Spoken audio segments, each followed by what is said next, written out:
우리가 때로 하나님을 오해합니다. 왜 하나님이 이러시지? 하나님이 왜 이런 일을 행하셨을까? 특히 대표적으로 하나님을 오해하는 사건이 노아 홍수의 사건입니다. 아니, 하나님이 어떻게 세상에 물로 세상을 심판할 수 있어?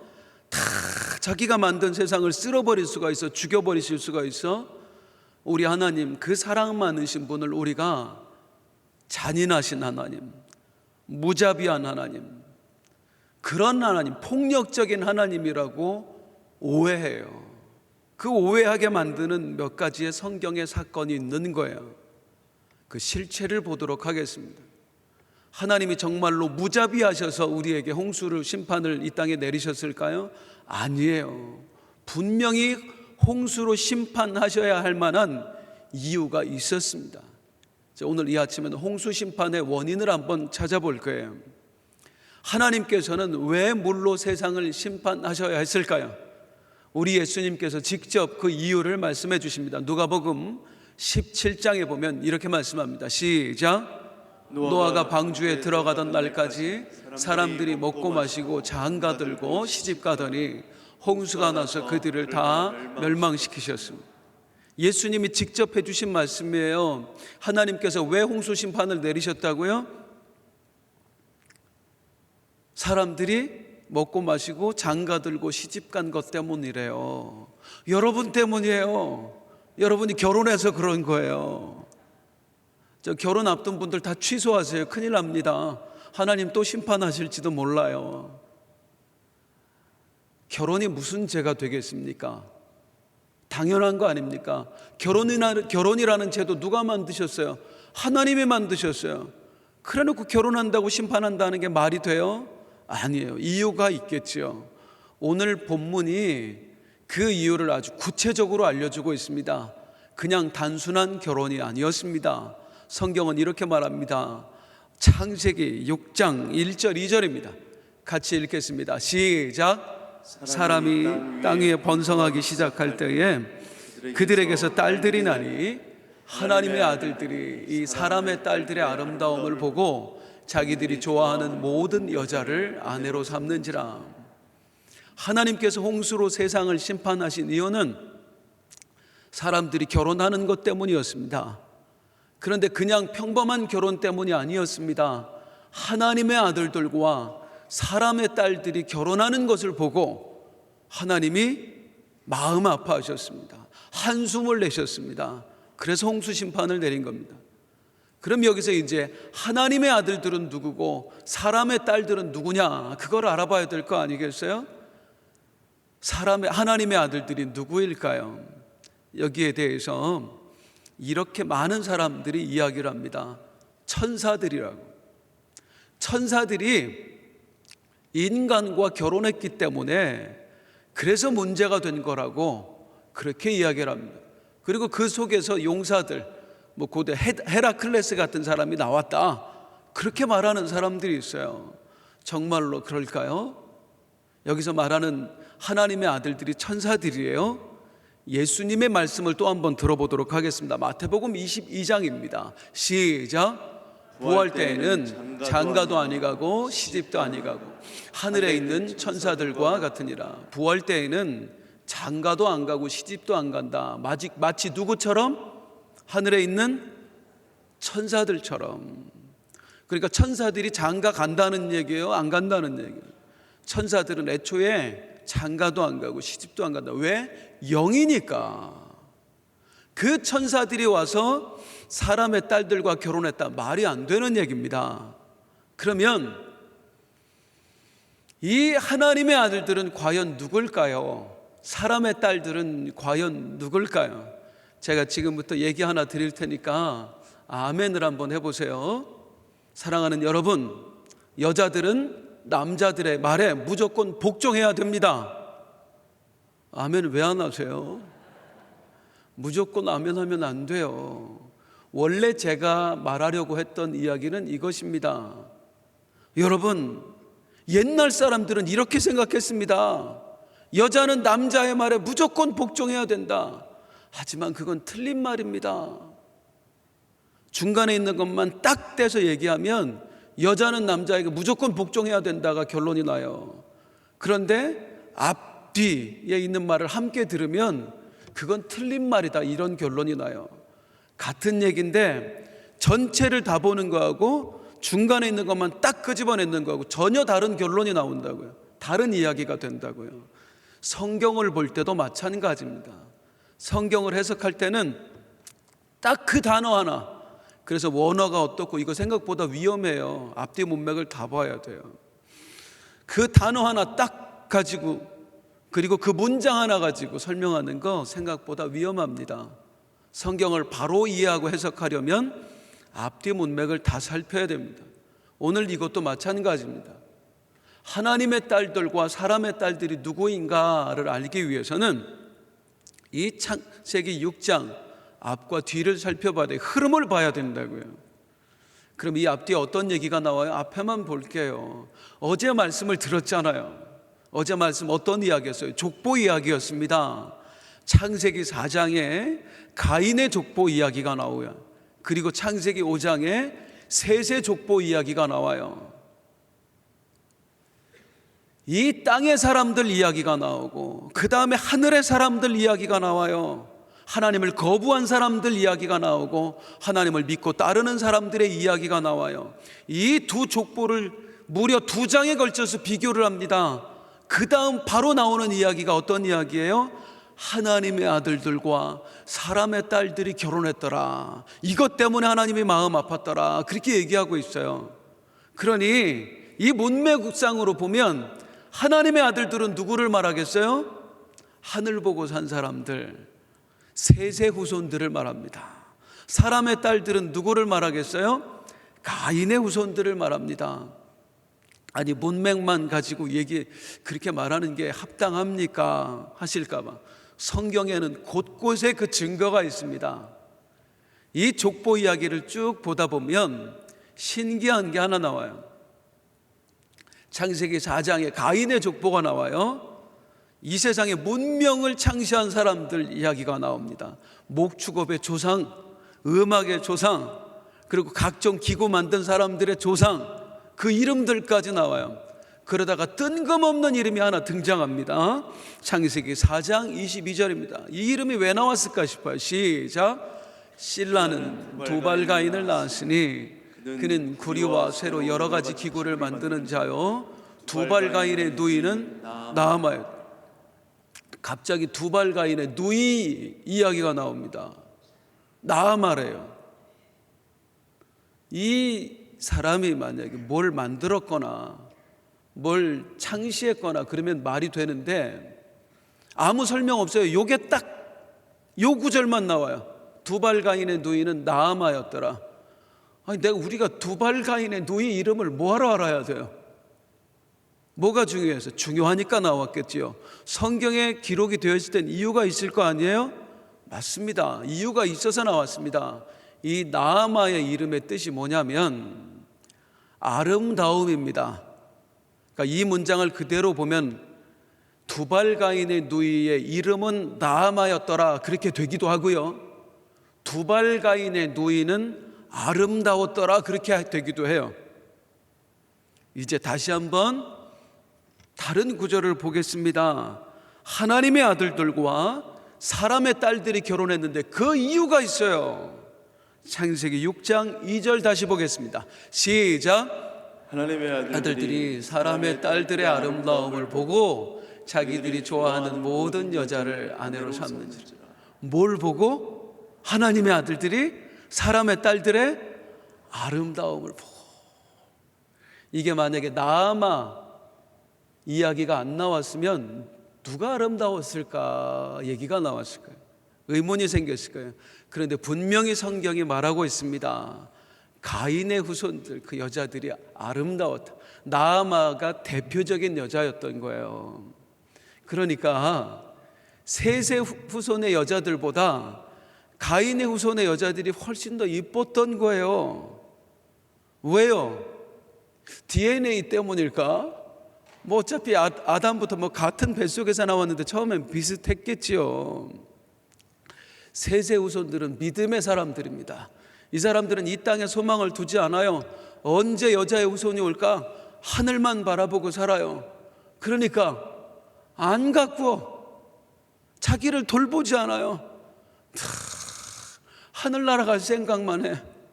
예배만 드려. 믿음만 좋아. 그리고 그냥 예배 드리고 와서, 새벽 예배 드리고 와서 부수수한 모습으로 남편 바라본다고요. 그런데 가인의 후손들은 땅에 소망을 두고 살아요. 어떻게 해서든지 이 땅에서 잘 살아야 돼.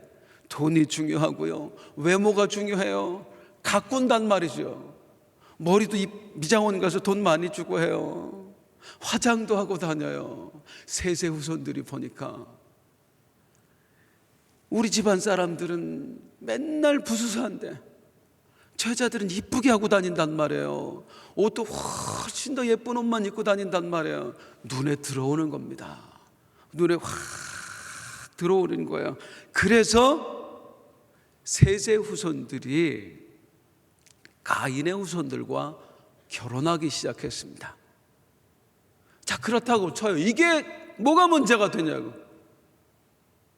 세세 후손들과 가인의 후손들이 결혼해서 하나님이 진노하셨대요. 그래서 세상을 심판하셨대요. 이게 그렇게 큰 잘못이에요? 아니, 예수 믿는 사람하고 안 믿는 사람하고 결혼하는 한두 번입니까? 그게 그렇게 세상을 심판하실 만큼 잘못한 일이에요? 이유가 있겠지요. 하나님께서 이 모습을 보고 진노하신 이유가 있습니다. 이제 그걸 한번 찾아보도록 하겠습니다. 하나님께서 이 결혼에 진노한 이유가 뭐냐면 세세 가문이 평범한 가문이 아니었기 때문입니다. 이 세세 가문은 어떤 가문이에요? 장차 이 가문을 통해서 누가 태어나요? 메시아가 오셔요. 예수님이 오실 그 가문, 그 혈통, 그게 바로 세세 가문입니다. 주일날 들었던 말씀들 다시 한번 짧게 정리하면서 오도록 할게요. 에덴 동산에서 아담과 하와가 하나님께 반역을 저질렀습니다. 어떻게 하려고? 하나님처럼 되려고 반역을 저질렀습니다. 결국 에덴 동산에서 쫓겨나게 되었습니다. 그런데 하나님께서 이 아담과 하와를 쫓아내실 때에 빈손으로 쫓아내지 않으셨습니다. 무엇을 손에 들려보냈어요? 언약을 들려보냈어요. 내가 장차 사단의 머리를 짓밟고 너희를 구원할 여자의 후손을 세상에 보낼 것이다. 메시아 언약을 함께 들려서 보냈다는 것입니다. 이후에 에덴 동산을 쫓겨난 사람들은 두 부류의 사람으로 나뉘어지게 됩니다. 그 언약을 믿었던 사람, 그리고 그 언약을 전혀 믿지 않았던 사람. 이 언약을 믿고 하늘만 바라보고 산 사람, 이 언약을 믿지 못하고 땅에 소망을 두고 사는 사람. 이 언약을 믿었던 사람들이 누구예요? 세세 후손들이에요. 세세 족보 어제 확인했고요. 언약을 전혀 믿지 않고 땅에 소망을 두고 살았던 사람들이 누굽니까? 가인의 후손들입니다. 그런데 하나님께서 이 두 후손 중에 누구의 가문을 메시아의 가문으로 선택하셨어요? 세세 후손의 가문을 메시아의 가문으로 선택하셨어요. 장차 이 가문을 통해서 예수님이 오실 것입니다. 하나님이 말씀하신 대로 사단의 머리를 짓밟고 인류를 구원하실 것입니다. 이 약속을 세세 후손들이 안고 살아갔던 거예요. 그런데 아담과 하와에게 내가 여자의 후손을 보내리라 라는 약속을 주실 때에 사실은 그 자리에 누구도 함께 있었어요. 원래는 이거 누구 보고 하셨던 말씀이에요? 하나님께서 사탄을 보고 하셨던 말씀이에요. 내가 장차 여자의 후손을 보내서 너의 머리를 짓밟을 것이다. 그리고 저들을 구원해낼 것이다. 아담과 하와 들으라고는 하셨지만 직접 보고 말씀하신 건 사탄을 보고 말씀하셨습니다. 아담과 하와는 그 여자의 후손을 소망했을 거예요. 언제 하나님이 여자의 후손을 우리를 보내서 우리를 구원하실까 소망했을 거예요.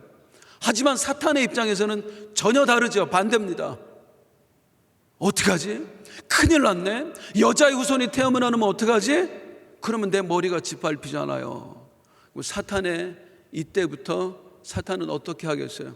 어떻게 해서든지 여자의 후손이 태어나지 못하도록 방해할 거 아닙니까? 수단과 방법을 가리지 않고 여자의 후손이 태어날 수 없는 환경을 만들어야 될 거 아니에요. 그래서 제일 좋은 방법은 뭐냐면 이들을 망쳐버리는 겁니다. 하나님이 실망하도록 절대로 여자의 후손이 올 수 없는 환경을 만들어버리는 거예요. 그래서 사탄이 어떤 방법을 쓰느냐면은 이제 이 혈통을 완전히 망가뜨리는데, 가인의 후손을 가만히 보니까 얘네들은 손댈 필요도 없어. 지들이 알아서 망가지고 있어. 문제는 셋의 후손이에요. 여기서 메시아가 태어날 것 같단 말이에요. 그래서 이 혈통을 더럽히자, 하나님이 실망하도록 만들자 해서 사단이 두 가지 전략을 씁니다. 어떤 전략이냐면 첫 번째입니다. 이들의 본성을 건드립니다. 에덴 동산에서 선악과를 따먹을 때 사람에게 생긴 본성이 있어요. 선악과를 딱 보고 보암직도 하고 먹음직도 하고, 죄인된 인간은 눈에 보기 좋은 대로 한다고. 그래서 이 셋의 아들들, 셋의 후손들이 다니는 그 잘 가는 카페에 가인의 후손들 여자들이 놀러 가게 만든 거예요. 나아마하고 막 여자들이 오게 만든 거예요. 커피 마시다가 맨날 머리 부스스한 여자들만 보다가 딱 봤는데 눈이 확 돌아가 버리는 거예요. 여기서 사랑이 싹 틉니다. 결혼을 합니다. 결혼식에 친구들이 왔어요. 친척들이 왔어요. 세상의 신부를 보는데 그동안 못 보던 외모야. 이야, 어디서 저런 여자를 얻었대. 이야, 말이지, 저기 사는 그 에녹성에 가면 가인의 후손들이 있는데 말이지, 남자들이 하나씩 하기 시작해요. 수백 년, 수천 년입니다. 이 세월이. 점점 가인, 이 셋의 후손들이 가인의 여자들과 결혼을 하기 시작을 합니다. 그래서 이 혈통이 완전히 섞여버려요. 그리고 사람들이 점점 믿음을 잃어버리는 거예요. 요즘 유럽이 큰 문제가 뭐냐면 이슬람교로 개종하는 사람들이 너무나 많아진다는 겁니다. 그 중에 하나가 어떤 방법을 쓰냐면, 이슬람 여자들이 유럽으로 건너가서 유럽 사람들을 꼬셔서 결혼을 해요. 그렇게 결혼을 해서 아이를 낳으면 아이는 종교가 뭐가 되겠어요? 어린아이 때부터 온종일 그 아이를 돌보는 건 엄마들이에요. 엄마들이 이 아이를 세뇌를 시켜요. 그래서 자연적으로 그 자손들은 전부 다 모슬렘이 되어버리는 거예요. 이렇게 이슬람이 엄청난 포교를 하고 있어요. 똑같은 현상이 벌어지고 있는 거예요.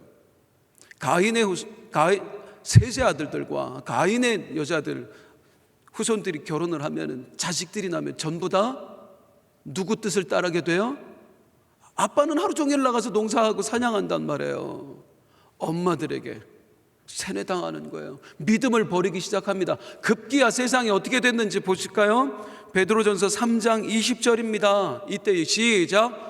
그들은 전에 노아의 날 방주를 준비할 동안 하나님이 오래 참 기다리실 때에 복종하지 아니하던 자들이라, 방주에서 물로 말미암아 구원을 얻은 자가 몇 명뿐이니 겨우 8명이라. 구원받은 자가 겨우 8명이라는 게 무슨 표현이냐면, 사람들이 믿음을 잃어버렸습니다. 이 결혼 때문에 혈통이 섞이면서 이게 수백 년, 수천 년 이상이 가면서 이 땅에 진짜 하나님을 믿는 사람 8명밖에 안 남았어요. 노아의 가족 딱 8명 빼고는 전부 다 하나님께 등을 돌려버렸습니다. 하나님이 이 모습을 보신 겁니다. 이제 이 노아의 가족까지 위험해지게 생긴 거예요. 온 인류가 전부 다 하나님에게 지금 등을 돌리게 생긴 거예요. 메시아의 언약 다 잃어버리게 생긴 겁니다. 누구도 후손들에게 메시아의 언약을 전해줄 사람이 없게 되어버린 거예요.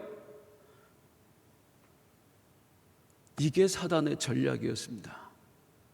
그래서 하나님께서 새 판을 짤 수밖에 없었던 겁니다.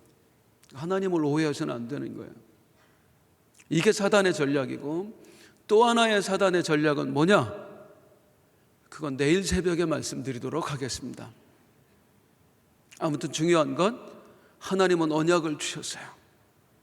여자의 후손을 보내서 너희를 다 구원하겠다라고 언약을 주셨어요. 하지만 마귀는 그 하나님의 언약이 이루어질 수 없도록 방해합니다.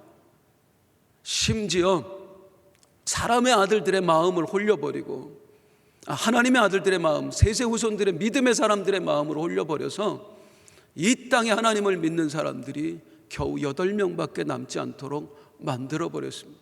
온 세상 사람들 99.999%가 다 타락해버린 겁니다. 사단이 마치 이긴 것 같습니다. 그런데 아니었습니다. 우리가 알다시피 하나님께서는 이 홍수를 통해서 새롭게 이 땅에 믿음을 하나님께서 허락하여 주십니다. 그리고 마침내 하나님께서 약속하신 예수님을 이 땅에 보내셔서, 여자의 후손을 보내셔서 정말로 하나님의 언약하신 대로 그 사탄의 머리를 짓밟아내십니다. 그리고 그 소나기에서 인류를 구원해내시는 거예요. 우리가 그렇게 구원받은 줄로 믿습니다. 예수 그리스도의 십자가 사건을 통해서 사단의 머리는 박살났습니다. 할렐루야. 그럼 이제 마지막으로 우리가 또 한 번 마음에 새겨야 할 것, 십자가 사건을 통해서 머리가 박살나버린 사탄은 그 이후로 아무 활동을 못하는 겁니까? 구약의 그 많은 사람들을 사탄이 넘어지게 만들었던 것처럼 더 이상 신약에서는 그런 활동 못하는 겁니까? 아니에요. 계시록에 나오죠. 마지막 때에 사탄이 무저갱에서 노임받아서 최후의 발악을 한다고요. 그 일이 지금 실제 일어나고 있습니다. 이 시대에도 계속해서 사단은 마지막에 무저갱에 갇히게 될 것이지만, 완전히 흔적도 없이 사라지게 될 것이지만, 그 전에 최후의 발악을 한다고요. 어떻게 해요? 마태복음 24장 24절입니다. 할 수만 있으면 택하신 자들도 미혹하리라. 사단은 멈추지 않습니다.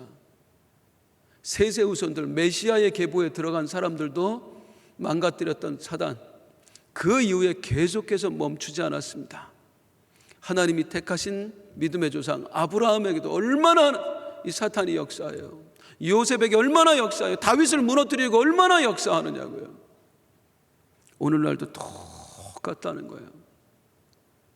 에덴 동산에서 해왔던 짓을 구약의 역사에서 반복해서 사탄은 해왔고요. 지금 이 순간도 마찬가지예요.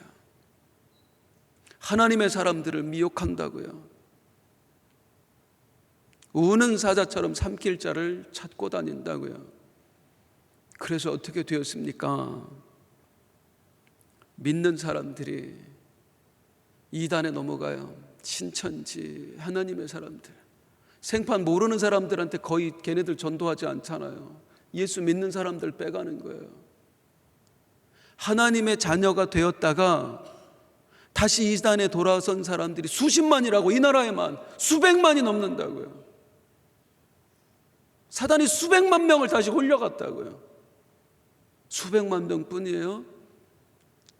거짓 과학의 이름을 쓰고, 우리가 작년에 깨달은 게 뭐예요? 진화론이 과학이 아니었어요. 속임수였어요. 그런데 과학이라는 탈을 쓰고 딱 오니까 온 인류 수억 수십억이 진화론에 빠져서 하나님께 등을 돌려버리게 됐습니다. 노아 홍수 때 심판 전에 일어났던 일들이 지금 그대로 일어나고 있다고요. 사단은 아직 포기하지 않은 거예요. 그래서 우리가 부흥회를 하는 겁니다. 어떻게 해서든지 우리 한번 살아보자고, 우리 다음 세대 살려보자고. 그래서 우리가 기도하는 겁니다. 지금 이 순간도 세세우선만 포기하지 않은 것이 아니라 나도 포기하지 않고, 믿는 우리도, 믿는 목사도, 믿는 우리 장로님들도 다 흔들어대고 있는 그 사탄으로부터 우리가 보호받기 위해, 나를 지켜내기 위해서, 이기는 자 되기 위해서 우리가 기도해야 되는 줄로 믿습니다. 오늘도 함께 찬양하며 기도할 때, 주여 영적 승리자가 되게 하여 주옵소서. 어떤 사단의 유혹에도 흔들리거나 넘어지지 않게 하여 주시옵소서.